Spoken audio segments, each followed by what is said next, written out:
श्री स्वामी समर्थ. नमस्कार.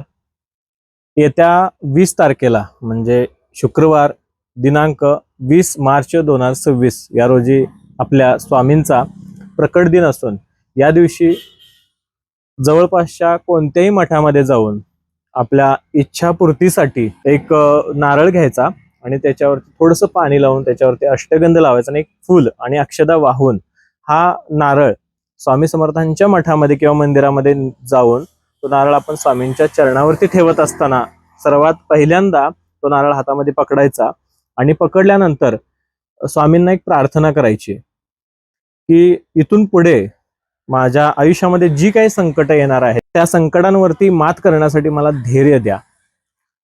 दुसरा विषय म्हटला तर आपल्या व आपल्या कुटुंबासाठी त्यांच्या भावी आयुष्यासाठी सुख समृद्धी आरोग्य उत्तम आरोग्य धनप्राप्ती हो यासाठी स्वामींच्या चरणी प्रार्थना करायची आहे.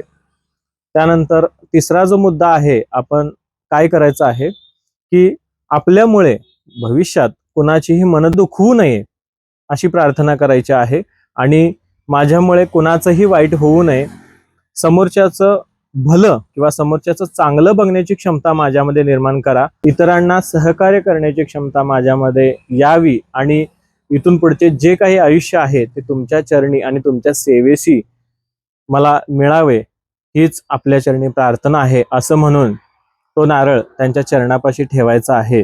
धन्यवाद. श्री स्वामी समर्थ.